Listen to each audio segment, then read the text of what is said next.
Hey everybody, it's jrobi. I'm going to be taking you through a match here I had on the free internet chess server. Since I've done my reti opening video, I think about a week ago or so, I've been kind of playing around with the reti opening and just trying to, learn it in and out. I read somewhere on the internet, I can't remember if it was Pandolfini or a grandmaster of some kind, but they recommended kind of sticking with an opening for a while when you're first learning the game. And this is my first summer learning chess. It's been about a month and a half since I've been taking it quite seriously. And so I thought I'd settle into the reti and try that for a while. And it usually transposes into the King's Indian, like you'll see in this match. But I have had it actually go into the mainline reti opening, which was interesting. So anyway, I'm jrobi and I'm white. We'll take you through the match here. So I open with knight to f3, and my opponent plays pawn to c5. So from here I play pawn to d3. Usually what I've been finding playing with the reti opening, transposing into King's Indian, is that if an opponent gets a pawn here quickly, it can throw things off. So what I like to do is preemptively take care of that with pawn to d3.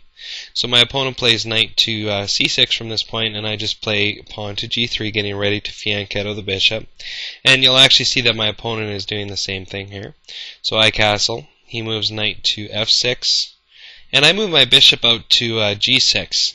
I've been having fairly good fortune doing this, early on in the match. And I know there's a Tanteuschi opening that I want to look into. I've had some people on a forum that I frequent once in a while, chessvideos.com, and they've been using the Tanteuschi. So I'm going to be looking into that later on, possibly doing a video on that as I learn about it myself.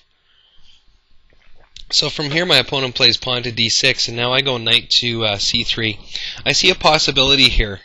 Because my bishop is left unchecked at the moment, you're going to see a nice little pin here. So anyway, my opponent castles. I move my rook to e1. So basically putting pressure along this file here. And at the time I really didn't have any kind of big designs for the center here, other than possibly at some point playing e4. But I did notice a possibility here with my opponent's setup. So what I wanted to do is just kind of deflect attention away from the exact moves that we had been playing, and kind of, give the opponent the impression that I'm mentally thinking about something in some other area that I'm not. So anyway, my opponent responds with rook to e8. Now I go pawn to e4. He goes pawn to e5, and now I come in, and you'll notice here that my knight, I built an outpost for the knight with the pawn move to e4, so my knight is protected here by this pawn. But more importantly, this bishop here is still doing its job. It's still pinning down that knight to the queen. So when I come into my outpost here, immediately I'm attacking this knight, but I don't go for it. Because my opponent plays, I wanted to see if he would take after I reach my outpost. But instead he plays knight to e7, because this knight was pinned to the queen. And because he did that, it gives me an opportunity now just to take this knight that's in front of his dark square bishop, which is his most powerful tool in the King's Indian, is this bishop along the longest diagonal. So from here he has to take because he's in check and I'm forking the rook. So, if he doesn't take and moves the king, he drops a rook. So he's forced to take now with his dark square bishop, and this lets me actually just take the bishop. So from this point in the match, I'm up a piece. This knight is still pinned down. So he goes now queen to d7, and I go queen to d2, threatening this long diagonal here to come in with the queen. His dark squares are now extraordinarily weak because his dark square bishop is gone. His queen had to get off the dark square to unpin the knight. So from here he moves knight to c6. He doesn't have a lot of options here, unfortunately, and that leads to mate and 1. At this point my opponent resigns. So let's just go back a move here. My opponent in this position, I don't really see anything that would have prevented mate in one. However, if we go back to this move here where we move the knight, definitely something different could have been done here. So I was quite happy to see that move. It was kind of a passive defensive move in my opinion, and it really opened up this opportunity to use this pinned knight to my advantage to get this dark square bishop.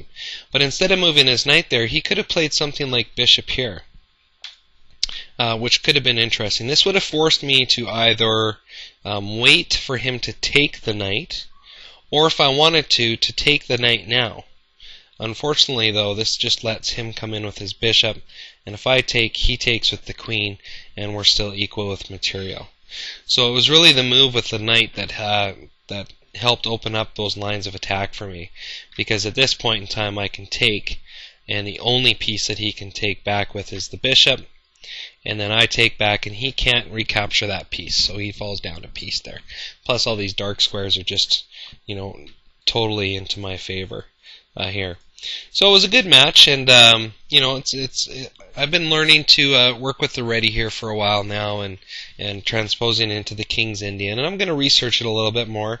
I'm not sure if it's exactly the opening for my playstyle, but it's interesting, and there's not a whole lot of opening theory that one needs to learn. But anyway, hope you enjoy the video. Take care.